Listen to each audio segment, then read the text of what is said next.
Hi, it's Cara and today is Top 5 Wednesday. Today's topic is books you disliked but love to discuss. This is kind of hard for me. I had a hard time picking books for this one because I rarely dislike books. I normally have good things to say about nearly any book I read, and I really struggle to give ratings below a 3. A 3 is like a really average read for me. And then the difference between a 4 and a 5 is essentially the difference between a good book and a great book. And a 3 is an alright book. And that's about all I ever find. And even then, I don't have that many books I only rate a 3. Obviously, if I went back and rated things now, like years after I read them, I think my ratings would be a little lower. But at the time of reading things, I actually really enjoyed them. Even when afterwards, I don't really remember much about them. So I tried to pick books that some of these I actually still enjoyed. They gave like 4 stars, but they have faults that I enjoy discussing. So first off, we have Harry Potter and the Cursed Child by J.K. Rowling, which I think will probably be on quite a few people's lists. I didn't hate this at all. I have a lot of opinions about it. I think a lot of the characters were pretty out of character, and the plot was pretty whacked. I kind of didn't think it made much sense. But also I think this would make much more sense seen on stage. I definitely intend to watch the play when it comes to Australia. I very much thought, yeah, there were plot points that I questioned. I questioned a lot. And yeah, that's mainly my main criticism of this.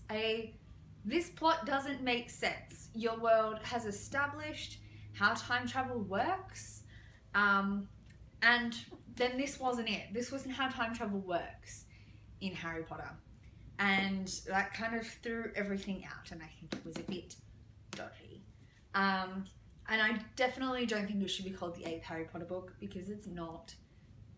Keep it out of the canon, treat it like what it is, a fan play. I also think the plot of this is far too similar to a Harry Potter sequel, and they did it better. So, yeah.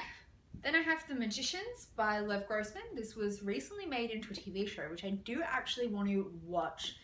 And this was one that I don't hate, or I didn't dislike. This is actually like a 4-star read. My main problem with this book, which is my main discussion point, is that none of the characters are likable. Literally, like, none. None. I hate them all. I did read this a while back. This was pitched as for fans of Chronicles of Narnia and Harry Potter. It's that same kind of portal fantasy world. Essentially, it's Hogwarts as a university.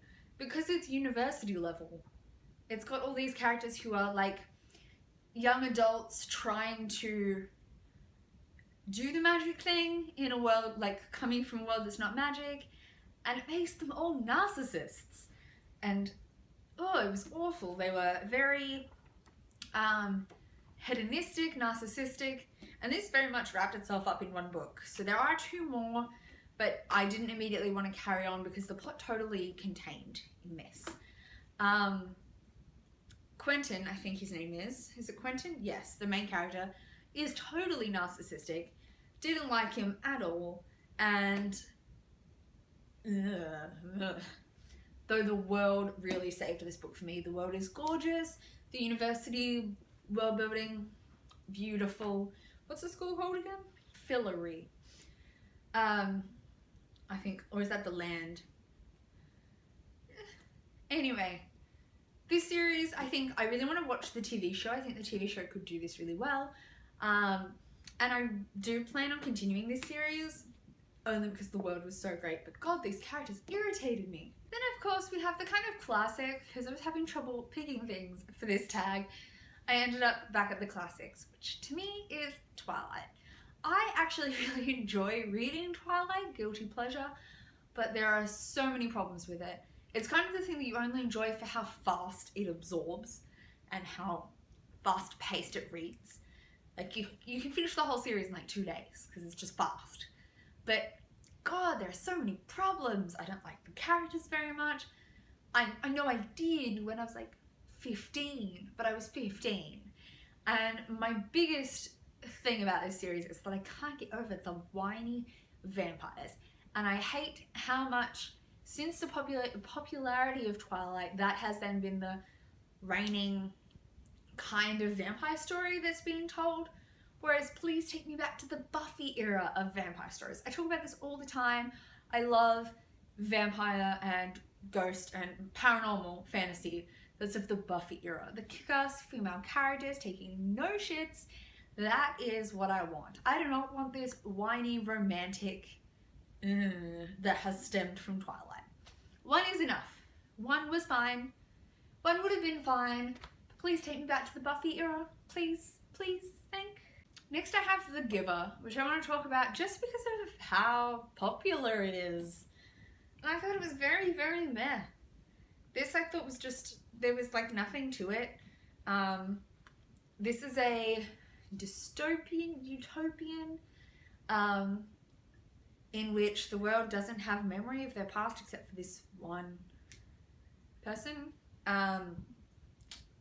And this has been made into a movie, and it's kind of like a classic American book that American school kids are kind of forced to read, I believe. I'm not a fan, I'm sorry. But there's not enough plot, there's not enough substance, and what is there is kind of poorly delivered. Maybe if I was analysing this for a literature class, I would like it more, but to me it was just really And I want to know why everyone loves it so much. And finally, I want to talk about a kind of controversial read, which I actually really enjoyed the book and then later found out about the controversy and have thus been torn on buying any others in the series, which is The Calling Endgame by somebody and James Frey. I can't even remember that somebody's name, which is a disgrace because this is the whole controversy. So this is a adventure, fight to the death kind of story with taking place over like this long tournament. And that's totally my thing in an adult setting. Matthew Riley's, which book is it? Is it Scarecrow that does the death tournament? So good, loved it. Thought I would love this. Did actually really enjoy reading this. Later found out that James Frey has a whole lot of drama, stealing other people's work and publishing it, and not giving appropriate pay and credit due, and I'm not a fan anymore. That ruined it for me. And yeah, again, I bought the entire I Am Number 4 like Pittacus Law series and just want to throw them in the bin for the same reason, because no. So those are my top 5 books that I dislike but love to discuss. Please comment down below with any comments about any of these books. I would love to chat. And other than that, I will see you next week with another Top 5 Wednesday. Thanks. Bye.